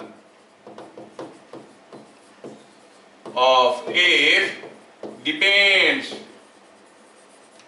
only on direction of F, not on the magnitude of F। इसके ऊपर डिपेंड नहीं करता है। समझ में आया? चलिए आगे बढ़ते हैं। Triangle law and parallelogram law. क्या मेरा रफ्तार ज्यादा है कि थोड़ा कम करना पड़ेगा स्पीड? ठीक है सर। ठीक है। नाउ ट्रायंगल लॉ में हम जानते हैं, तो आप लोग को पहले से मैं वीडियो शेयर किया हूँ, डिटेल वीडियो। थोड़ा जो लोग पढ़ के आए होंगे they must be feeling comfortable. Vector का वीडियो कितने लोग देख चुके हैं? नए बच्चे हाथ उठाओ, कितने लोग देख चुके हो वेक्टर? क्यों केटी, तेरे लिए न्योता भेजूं क्या? क्यों नहीं देखा? मैं 5 वीडियो दिया हूं, और कब से दिया हूं? Before next class you have to finish. After vector we shall have the chapter current network. भेजा हूं जी सीक्वेंस में। वेक्टर खत्म होगा, वेक्टर का टेस्ट होगा, फिर करंट नेटवर्क, ऐसे ही भेजते जाएंगे और आप लोग देखते जाना, और ऐसे ही वन लाइनर करके हम लोग सारा चीज करेंगे। ठीक है? हाँ, तो क्या बात चल रहा था? चल रहा था अगर ए और बी दो वेक्टर को जोड़ना है तो जोड़ना कैसे होता है कि आप पहले ए को ले लो, ए के साथ ऑर्डर में, ए के साथ ए को ले आओ, ए को लाने के बाद ए के साथ ऑर्डर में ले आओ बी को, ऑर्डर में ले आओ बी को, मतलब ए का टेल पे बी का हेड को रख दिए। तो फिर from the tail of A to the head of B अगर हम जोड़ेंगे that gives you A plus B. Parallelogram from law में क्या करते थे? पैरेललोग्राम लॉ में इसमें क्या करते थे? हम ए को लेते थे और बी को लेते थे। ए और बी दोनों को लेके हम क्या करते हैं? We try to form a parallelogram. ऐसे करके एक पैरेललोग्राम बनाने की कोशिश किया। And diagonal of the parallelogram emerging from their coinitial points. पहले दोनों वेक्टर को को-इनिशियल वेक्टर जैसे लिख दिए। को-इनिशियल मतलब common starting point. Common starting point बना के ए और बी करके यहाँ पर ऑर्डर में रखते थे, यहाँ पर कॉमन स्टार्टिंग पॉइंट करके रखे। तो diagonal of the parallelogram emerging from their initial point, मतलब ये is representing a plus b. दूसरा हम लोग देखे हैं कि a plus b is same as b plus a. A के साथ बी को जोड़ो, बी के साथ ए को जोड़ो, वो बराबर है। 4 ऑपरेशन पढ़ने वाले हैं, addition, subtraction, cross product and dot product. अब देखोगे a plus b equal b plus a dot b equal b dot है। But a minus b is not b minus a cross b is not b cross a. तो ये चीजें important बन जाता है, इसलिए लिखा हूं। और अगर ये वेक्टर ए प्लस बी ए के साथ अल्फा एंगल कर रहा है, बी के साथ बीटा एंगल कर रहा है, तो आप क्लियरली देख सकते हो ए और बी के बीच में जो एंगल है, ए और बी के बीच में कौन सा एंगल होता है? Head direction to head direction. A और बी के बीच में कौन सा एंगल है बोलने से? ए का हेड डायरेक्शन से बी का हेड डायरेक्शन में जाना है। जो एंगल मिला that is angle between A and B. तो आप कहोगे ये एंगल है थीटा। अगर ये अल्फा है, क्या अल्फा है? Angle between a plus b and a alpha हुआ, angle between a plus b and b beta हुआ। तो थीटा और अल्फा और बीटा में क्या रिलेशन है? Alpha plus beta equal to theta, which is clearly seen in this figure also. ये जो रिजल्टेंट है ए प्लस बी, वो ए के साथ अल्फा एंगल कर रहा है, बी के साथ बीटा एंगल कर रहा है, और ये पूरा एंगल क्या है? दोनों का बीच का एंगल कितना है? वो थीटा है। सो theta is alpha plus beta. क्या बात समझ में आया? अभी थोड़ा इस चीज को और भी डिटेल्स में देखेंगे। सपोज मैं दो वेक्टर को ड्रॉ करना चाहता हूँ। नोटिस करो कि ये एक वेक्टर है, छोटा सा वेक्टर है, और ये कोई एक बड़ा सा वेक्टर है। यूजिंग दिस टू वेक्टर्स मैं क्या करना चाहता हूँ? I want to make use of parallelogram law and find out the resultant. तो मैं पहले पैरेललोग्राम बनाने की कोशिश करूंगा ऐसे, और इसको ऐसे जोड़ूंगा तो बन गया पैरेललोग्राम। जो मेरा रिजल्टेंट वेक्टर होगा वो रिजल्टेंट वेक्टर यहाँ से स्टार्ट होगा और ऐसे होगा। आप क्लियरली देख रहे हो कि यहाँ पर ये वेक्टर बड़ा है, ये वेक्टर का मैग्नीट्यूड कम है, इस वेक्टर का मैग्नीट्यूड ज्यादा है। आपको क्लियरली दिख रहा है कि ये एंगल को अगर थीटा 1 कहेंगे, ये एंगल को अगर थीटा 2 कहेंगे, theta 1 is less than theta 2। That means the resultant makes smaller angle with the bigger magnitude vector and bigger angle with the smaller magnitude vector. ये बड़े काम का चीज है न्यूमेरिकल करते वक्त। Sometimes in physics we have to deal with inequalities, तब आपको ये काम में लगेगा कि r makes lesser angle with bigger magnitude vector and bigger angle with the smaller magnitude vector. बड़ा वेक्टर के साथ छोटा एंगल, छोटा वेक्टर के साथ बड़ा एंगल। तो यहाँ पे वही चीज को हम लिटरली लिखने की कोशिश किए। अगर ए का मैग्नीट्यूड बी का मैग्नीट्यूड से ज्यादा है तो अल्फा बीटा से कम है। अगर ए का मैग्नीट्यूड बी का मैग्नीट्यूड के बराबर है तो अल्फा बीटा बराबर है। क्या बात समझ में आया? ए और बी बराबर हो गए तो resultant will make equal angle with both of them. A अगर बी से बड़ा हो गया तो ए के साथ जो एंगल कर रहा है वो एंगल छोटा पड़ जाएगा, ये एंगल बड़ा हो जाएगा। अगर बी का मैग्नीट्यूड ए का मैग्नीट्यूड से ज्यादा हो गया तो beta will be less than alpha. You understand? क्या चीजें समझ में आ रहा है? मैं क्यों हाईलाइट कर रहा हूं? क्योंकि आगे आगे जो न्यूमेरिकल है उसमें ये कंसेप्ट को मैं यूज करने की कोशिश करूंगा। इसलिए अगर दोनों वेक्टर बराबर मैग्नीट्यूड के हैं तो उनका रिजल्टेंट दोनों के साथ बराबर एंगल करेगा। Fine, we have understood this. और क्या देखें, अगर हम a प्लस बी को r कहते हैं, resultant r is equal to a plus B, तो r का मैग्नीट्यूड क्या होता है? It is a square plus b square plus 2ab cos theta का रूट ओवर। और tan अल्फा, अल्फा क्या था? अल्फा इज, इसमें अल्फा क्या है? Alpha is angle between r and a। r और a के बीच में जो एंगल है उसको हम अल्फा कहेंगे। तो tan अल्फा कितना हो गया? b sin theta by a plus b cos theta. आपको सारे को फॉर्मूला मालूम है। I don't want to kill and waste your time, you know it. r maximum कब होगा? when दोनों वेक्टर सेम डायरेक्शन में होंगे। कोई बॉडी के ऊपर दो तो फोर्स आ रहा है, नेट फोर्स कब ज्यादा होगा? जब दोनों सेम डायरेक्शन में होंगे। या फिर फॉर्मूले में देखो, ये सबसे ज्यादा कब होगा? जब cos थीटा मैक्सिमम होगा। cos थीटा का मैक्सिमम वैल्यू क्या है? 1, मतलब थीटा क्या है? 0। और मैक्सिमम वैल्यू ऑफ r क्या हो जाएगा? cos थीटा को 1 डाल दो तो it is a square plus b square plus 2ab which is a plus b का whole square, whole root over is magnitude of a plus magnitude of b। Maximum r is sum of magnitude of the two vectors. r is minimum. r minimum कब है? फिर theta is 180 degree, क्योंकि ये cos theta अगर -1 हो जाएगा ये सबसे छोटा पड़ जाएगा। cos थीटा -1 होने के लिए थीटा का वैल्यू 180 डिग्री होना है। और अगर cos थीटा का वैल्यू -1 हो गया तो ये बन गया square plus b square minus 2ab, मतलब r क्या हो जाएगा? a माइनस b का होल स्क्वायर का root over. So it is this. ध्यान रहे, इसमें हम बड़े वेक्टर से छोटे को माइनस किए।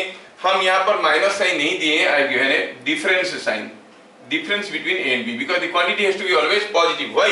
Because magnitude of a vector, magnitude of resultant which is always positive. तो बड़े से छोटे को माइनस कर देना। समझ में आया? आगे अगर a और b दोनों का मैग्नीट्यूड बराबर है, सपोज k के बराबर है, a का magnitude is equal to b का मैग्नीट्यूड, हम जानते हैं कि जो रिजल्टेंट होगा वो दोनों के साथ बराबर एंगल करेगा। लेकिन मैं यहाँ पर कुछ दूसरा स्टैंडर्ड वैल्यूज देना चाहता हूँ। क्या स्टैंडर्ड वैल्यूज देना चाहता हूँ? मैं कहता हूँ कि for different values of theta आप r का वैल्यू को याद रखो, न्यूमेरिकल फटाफट बनेंगे। क्योंकि आपका सबसे बड़ा क्राइसिस है टाइम मैनेजमेंट। वो है आपका 80% क्राइसिस, 20% है नॉलेज मैनेजमेंट, है ना? एग्जाम में नॉलेज मैनेजमेंट 20% है, स्पीड बढ़ाना 80%। आने से हो जाएगा, कोई जरूरी नहीं है। और मेजॉरिटी बच्चे पढ़ते हैं, क्यों बताओ? जानने के लिए। आता है? हाँ, ये आता है तो खुश हो जाते हैं, उसमें खुश नहीं होना है। क्योंकि आपको आता हुआ अगर हम 30 to 40 तो कोचिंग दे देते हैं घंटे में करने के लिए, नहीं कर पाओगे। जो आता है, I give you ordinary multiplication 45 into 33, 33 into 37 ऐसे करके अगर 50 तो दे देता हूँ, करो 1 घंटे में, यू कैन नॉट, गड़बड़ हो जाएगा। तो आना काफी नहीं है, स्पीड होना बहुत जरूरी है। नाउ वी सी थीटा अगर 0 होगा, r का वैल्यू होगा 2k। अब ये भी देखें, मैक्सिमम होता है। थीटा 60 हुआ, r का वैल्यू √3k। थीटा 90 हुआ, r का वैल्यू √2k। थीटा 120 हुआ, r का वैल्यू k। थीटा 180 हुआ, r का वैल्यू हो जाएगा 0। कब? जब a और b दोनों बराबर है k के साथ। दूसरा चीज ऑब्जर्व कर रहे हैं कि for theta line between 0 to 180, theta 0 से 180 के बीच में अगर है तो in that case with increase in theta बढ़ेगा तो r घटेगा। जैसे जैसे थीटा बढ़ने लगेगा r घटने लगेगा, क्योंकि थीटा 0 हुआ तो cos 0 का वैल्यू 1 था। बढ़ते बढ़ते बढ़ते बढ़ते जब 180 होगा तो -1 हो जाएगा। So with increase in theta r decreases. Okay, और हम देखें कि r का मैक्सिमम वैल्यू है a plus b, minimum value है a डिफरेंस b, मतलब r always lies between this two values. R इससे ज्यादा नहीं हो सकता, इससे कम नहीं हो सकता। सिंपल सा चीज है ना? ठीक है, तो ये था theory related to parallelogram law and triangle law. क्या आपको समझ में आया? Yes, sir. आगे देखिए, अब मैं आपका टाइम लूंगा, आप लोग आंसर बताओगे। ए दिया है ऐसे, ए प्लस बी दिया है ऐसे, तो बी कैसे होगा? What is the probable direction of B? देखो, कोशिश करो, बताओ। ए दिया है ऐसे, ए प्लस बी दिया है ऐसे, तो बी कैसे होगा? ए बी सी डी क्या होगा? E, B for Bombay, D, D. D for Dehradun. Dehradun. बढ़िया। बाकी लोग क्या बोल रहे हैं? ये बोल रहे हैं देहरादून। कौन सा होगा?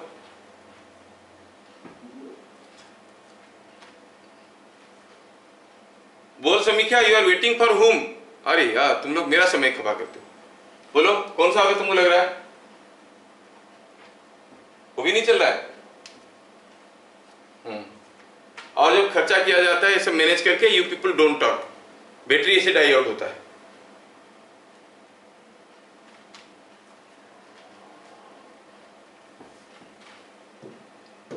क्योंकि उसको ऑन रखने से भी बैटरी डाई आउट होती है। Given A microphone you should interact. तो इसमें क्या होता है, एक और ए प्लस बी दिया है। क्या ध्यान से आप बता सकते हो, ए प्लस बी में जब हम ए प्लस बी निकालते हैं, बी कहां से शुरू होता है? From the tail of a और हेड ऑफ ए? कहां से? Head of a. अच्छा, ए प्लस बी कहां से शुरू होता है? From the tail of b, head of b, head of a, tail of a. Tail of a से शुरू होता है। बढ़िया है, इसका मतलब आपको बढ़िया पकड़ में आता है। तो अगर ए कुछ ऐसा हुआ भैया, ये वाला, मैं आपका वाला ए को ले जाता हूँ, ये सारा फिगर को थोड़ा छोटा कर देता हूँ so that I can draw it. Yes. चलो तुम लोग इधर बैठो, इधर चुपचाप। अब मैं क्या किया, पहले ए को लिया और ए हुआ ऐसे, और ए प्लस बी कैसे होगा? ए प्लस बी तो from the tail of A start होता है, तो फिर बी कैसे होगा? B must be from A से ऐसे रहेगा, तभी ना ये बी कहलाएगा। ये ए प्लस बी था, ये ए था, तो प्रोबेबल आंसर कौन सा हुआ? डी। समझ में आ गया? Yes. Next, F1 is equal to 3ik plus 4jk. F2 is equal to 6ik plus minus 8jk. Act on a body at rest. The body moves at an angle alpha to F1 and angle beta to F2. बताओ इनमें से alpha beta में से बड़ा कौन, छोटा कौन? Alpha greater than beta. देखो, ये F1 का मैग्नीट्यूड कितना है भैया? F1 का magnitude E3 square plus 4 square root over कितना है? 5। F2 का मैग्नीट्यूड कितना है? कितना हो गया? 10। सीधे सीधे लिखता हूं, 6 square 8 square root over 10। F2 बड़ा है, मतलब the resultant will make lesser angle with F2, lesser angle with F2 and more angle with F1। तो रिजल्टेंट है बीटा कर रहा है F2 के साथ, beta must be less, beta must be less than alpha. So net force is in the direction making lesser angle with F2। तो जो body move करेगा किधर को मूव करेगा? F2 के साथ कम एंगल करते हुए मूव करेगा। क्या चीजें पकड़ में आया? हाँ, आधे सा बिना माइक्रोफोन का भी बोलो तो I can read your lips. Next question. 3 forces F1. My vision here is very clear. I mean, I'm very clearly seeing you all. उधर का आइस में इतना अच्छा अरेंजमेंट है, पूरा क्लियर मुझे दिख रहा है सब कुछ यहाँ पर, है ना? तो इसलिए अब तो थोड़ा सा सर हिला के इंडिकेशन करोगे तो I can see. Here is a very wide screen kept and I'm seeing you all in this big screen. जितना बड़ा स्क्रीन यहाँ पे, उतना बड़ा यहाँ पे, ठीक है? 3 forces F1, F2, F3 keep a body at rest. If F1 is this, F2 is this, then F3. चलो C समीक्षा भी सी बोल रही है। देखो हम पहले क्या करेंगे, F1 और F2 लेंगे, ये हुआ F1, ये ले लेंगे F2, तो इन दोनों का जो रिजल्टेंट हुआ भैया कुछ ऐसा हुआ कि नहीं हुआ। तो F1 F2 F3 मिलके बॉडी को रेस्ट में रख रहे हैं, मतलब F3 कैसे होगा, इसका इक्विवेलेंट अपोजिट होगा, तभी तो बॉडी रेस्ट में रहेगा। मतलब कौन सा डायरेक्शन हुआ, सी। क्या बातें समझ में आ रहा है? Yes. Forces 10 Newton and 18 Newton act on a body of mass 5 kg. Acceleration of body cannot be. बोला कि एक बॉडी है उसके ऊपर दो फोर्स आ रहे हैं, F1 दिया है 10 न्यूटन और F2 दिया है कितना, 18 न्यूटन। बॉडी का मास दिया है 5 kg, पूछा है बॉडी का एक्सीलरेशन क्या नहीं हो सकता। अब पर अलग अलग एंगल में खींचेंगे तो अलग अलग रिजल्टेंट फोर्स होगा, अलग अलग रिजल्टेंट फोर्स होगा। Resultant force by mass will be acceleration. So for different angle between the vectors, you will find different resultants. For different resultants, there will be different acceleration. तो इनमें से कौन सा acceleration नहीं हो सकता? क्या आप सोच सकते हो कि सबसे ज्यादा फोर्स कितना हो सकता है? What is the maximum force? 8 Newton. Yes, maximum force कितना है? 10 plus 18, 28 न्यूटन। तो मैक्सिमम एक्सीलरेशन क्या हो जाएगा? 28 बाई 5 इज 5.6। सर कैसे इतना जल्दी कैलकुलेट कर देते हैं? अरे वैल्यू ऐसे दिया जाता है, 5 को 10 कर दो, 28 को 56 कर दो, 56 पे 10 क्या हो गया? 5.6। तरीका भी सीखो करने का, ये छोटे छोटे तरीके बहुत काम में लगते हैं।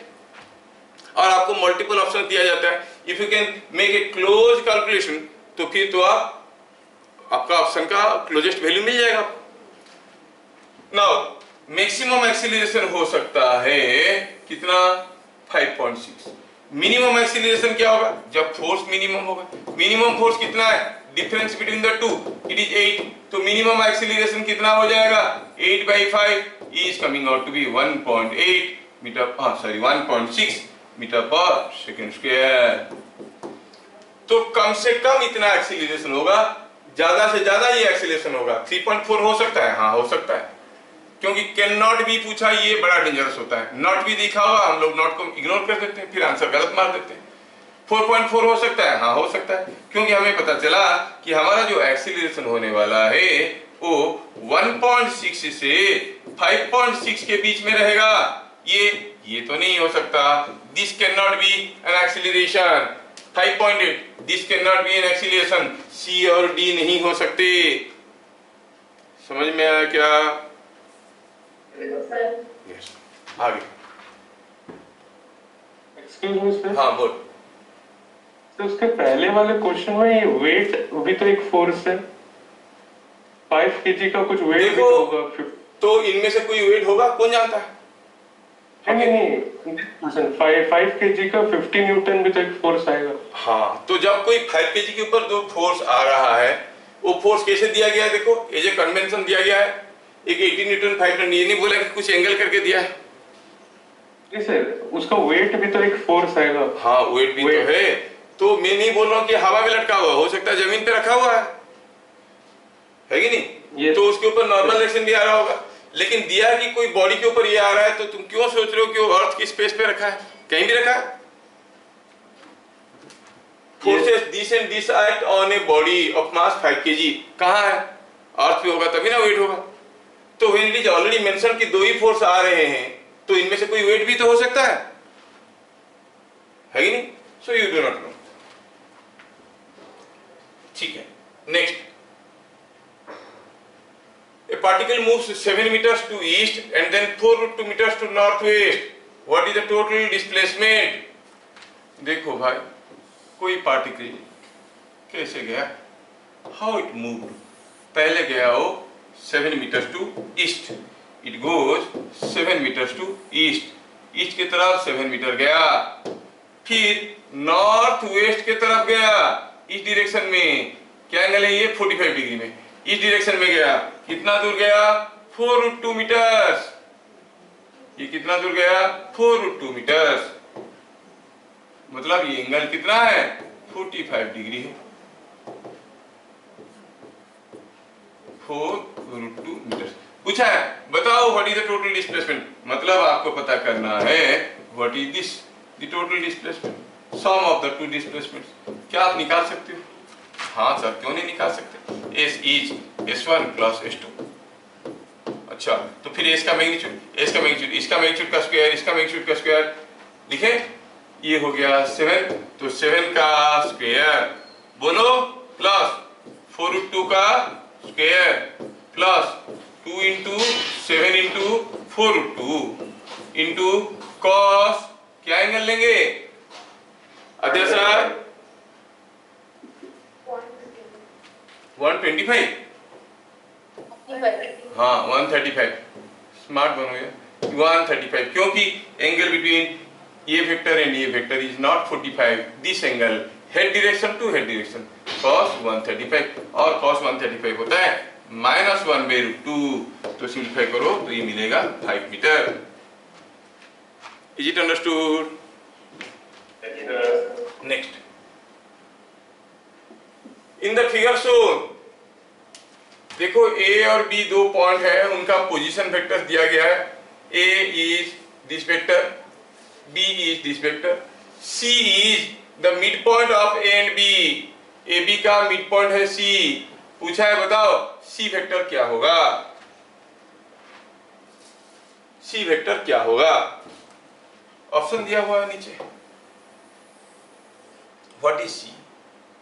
चलिए मैं आपको ड्रॉ करके दिखाता हूं। सपोज ये वेक्टर है A, ध्यान से ऑप्शन बी, ऑप्शन बी, चलो देखते हैं। ये वेक्टर है A और ये वेक्टर है B। Option A, option option A, B, option A, option B, थोड़ा देखो देखो देखो देखो देखो, ये है A और B। तो मैं अगर निकालना चाहूंगा what is A plus B, तो मैं कैसे निकालूंगा?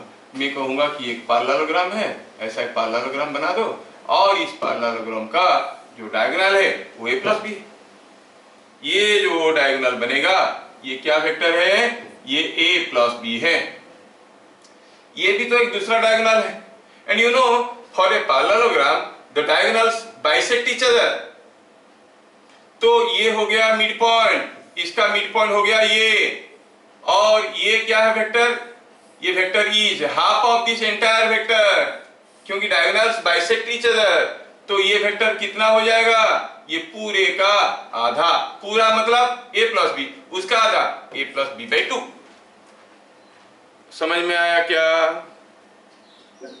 यस, इट बड़ा इंपॉर्टेंट है ये क्वेश्चन, थोड़ा इसको ध्यान से देखो समझो, ताकि अंदर तक जाए, गर्माहट लाए, आराम दिलाए, नहीं तो आगे इसका ऊपर भी क्वेश्चन आएंगे। क्या मैं इसको सबको समझा पाया? बढ़िया, ठीक है। रिलेटेड क्वेश्चंस आगे आएंगे। Now look at this figure, यहां पर 4 वेक्टर दिया गया है। पूछा है A minus C is same as which one? A minus C is same as which one? Minus B, A minus C is same as which one? चलो देखते हैं। अगर हम कहेंगे, हाँ बोलो बोलो बेटा बोलो। ऑप्शन डी, ऑप्शन डी बोल रहे हो। देखो ये जो वेक्टर है, चलो इस वेक्टर का कोई एक नाम देते हैं R। क्या हम लिख सकते हैं R is equal to A plus B? हाँ लिख सकते हैं, A के साथ B को जोड़ो R बनता है। क्या R is equal to D plus C भी लिख सकते हैं? हाँ, D के साथ C को जोड़ो R बनता है। ओ, तो फिर A माइनस C क्या हो जाएगा? C को इधर ले आओ, B को इधर ले लो, D माइनस। क्या बात समझ में आया? यस। नेक्स्ट,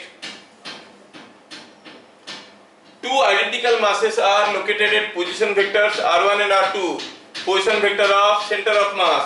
2 आइडेंटिकल मास है, कोई एक कोऑर्डिनेट प्लेन में 2 आइडेंटिकल मास है, ये एक मास है m, ये एक दूसरा मास है m, दोनों आइडेंटिकल है, और इनका पोजीशन वेक्टर दिया गया है। ये वेक्टर है r1 और ये वेक्टर है r2। पूछा है बताओ what is the position vector of the centre of mass? r1 vector plus r2 vector by 2। देखा, जो पकड़ लिया, क्योंकि इन दोनों का जो सेंटर ऑफ मास होगा भैया वो कहां पे होगा, मिड पॉइंट में होगा। तो ये वेक्टर क्या है, ये आर है, R the position vector of centre of mass. तो आपको हो गया R C is equal to r1 plus r2/2। क्या बात समझ में आया? दो मास दिया है तो सेंटर मास निकाल सकते हैं। और पहला वाला तो हम फॉर्मूले के लिए दिए थे, दूसरा क्वेश्चन ऐसे आ जाएगा। ठीक है, चलिए next. A is equal to magnitude of A is equal to 8, magnitude of A plus B is equal to 8√3. A plus B is perpendicular to A. What is the angle between A and B? देखो, A is 8, ये A है और 8 है, और A plus B कहां से start होता है? खिला देते ना यार। A plus B starts from head of A, tail of A, head of B, tail of B. Tail of A. Tail of A, very good बेटा। मैं तो डाउट करूंगा, नहीं तो छोड़ दूंगा तो तुम लोग कहीं गड़बड़ हो जाओगे, इसीलिए डाउट के मारे पूछ रहा हूं, नहीं तो मुझे मालूम नहीं कि तुमको मालूम है। सो ये हो गया A plus B, और इसका मैग्नीट्यूड कितना दिया है? 8√3। तो B कैसे होगा? अब जैसा बताइए कि B will be ऊपर से नीचे कि नीचे से ऊपर? नीचे से ऊपर। नीचे से ऊपर, क्योंकि A के साथ B को जोड़ो तो बनता है B। अच्छा, तो ये एंगल कितना होगा? अगर ये एंगल थीटा है तो tan theta is equal to 8√3 P/B/8, that is √3, so theta is 60 degree. तो एंगल बिटवीन, खुशी बताओ, angle between A and B कितना हुआ? अरे अभी भी निकाले भाई, दिख रहा है आपको?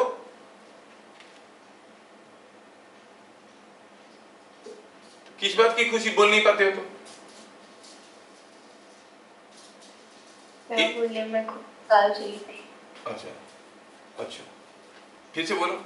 हम अभी निकाल दिए ये क्वेश्चन अभी तक जो होता है समझ में आया? हाँ सर। बताओ A और B के बीच में एंगल क्या है?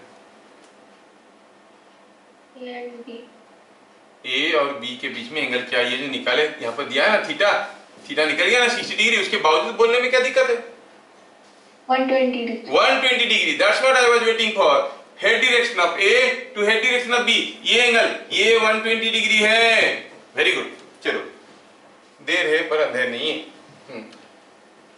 A is equal to this, B is equal to this. See, two questions here. A का वैल्यू दिया है 3ak plus 4jk, B दिया है 4ak plus 3jk. What is unit vector along angle bisector of A and B? 3ak plus 4jk. वाह, क्या बोला? Answer बता दो पहले, क्या बोला आंसर? बोल, कुछ बोला ना, फिर बोल। बराबर सर। हाँ तो फिर जबरदस्ती गलत सलत बोल के वायरल कर देंगे तेरे को, वीडियो निकालेंगे, बोलेगा वायरल कर देंगे। देखो ये A दिया है 3ak plus 4jk, B दिया है 4ak plus 3jk। ये जो दो वेक्टर है उनका एंगल बाइसेक्टर कैसे होगा? और एंगल बाइसेक्टर की डायरेक्शन में यूनिट वेक्टर चाहिए। ये हुआ एक वेक्टर, ये हुआ दूसरा वेक्टर, इनका जो एंगल बाइसेक्टर है ये इस डायरेक्शन में एक यूनिट वेक्टर चाहिए। थोड़ा ध्यान से देखो तो क्या आपको दिख रहा है यहाँ पर A का मैग्नीट्यूड और B का मैग्नीट्यूड बराबर है? यस, इसका मतलब ये अगर A हुआ और ये अगर B हुआ तो जो R है दोनों के बीचों बीच रहेगा। हाँ, क्योंकि दोनों के साथ बराबर एंगल करेगा, they are of same magnitude, दोनों का सेम मैग्नीट्यूड है। तो R makes equal angle with A and B. R is along angle bisector. क्या बात समझ में आया? R is along the angle bisector. पूछा है find a unit vector in the direction of angle bisector, मतलब unit vector in the direction of R. R कितना है यहाँ पे? A plus B जोड़ो, 3 + 4 7 i के 7 j के। तो यूनिट वेक्टर उस डायरेक्शन में क्या हो जाएगा? What is unit vector in the direction of r? कितना सिंपल है, unit vector in the direction of r करने की कोशिश करेंगे। ik plus 1/√2 jk। Yes, 1/√2 i के प्लस 1/√2 j के। क्या बात समझ में आया?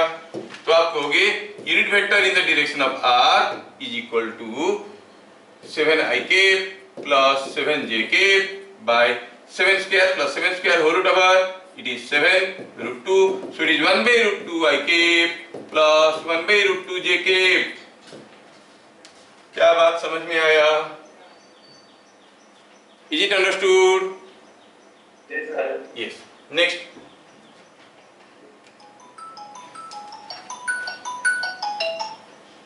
Next, in the figure shown, find c plus d in terms of a and b. हाँ आगे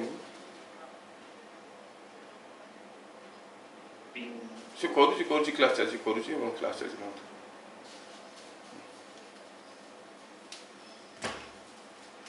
The figure shown, find c plus d in terms of a and b. तो पहले निकालो c plus d क्या होगा। पहले बताओ c क्या है भाई? c is equal to a plus b और d क्या है?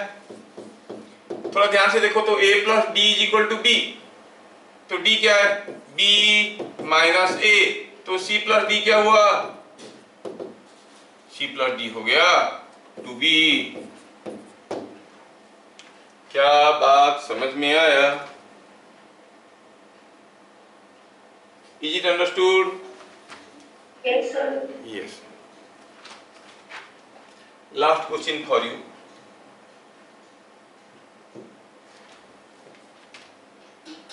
If theta is angle between A and B, find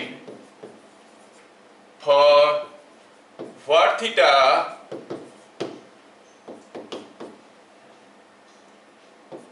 A plus B magnitude is equal to A square plus B square। 90 degree है। हाँ तुम लोग मालूम A is equal to B is equal to A plus B। 120 degree. हाँ देखा कैसा रट्टा मारा, वेरी गुड। तीसरा हुआ A plus B is equal to magnitude of A minus magnitude of B। 90 degree. वाह बढ़िया। If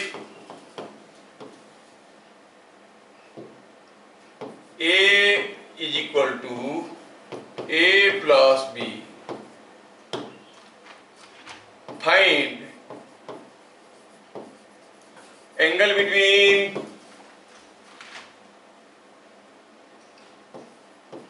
to A plus B and B।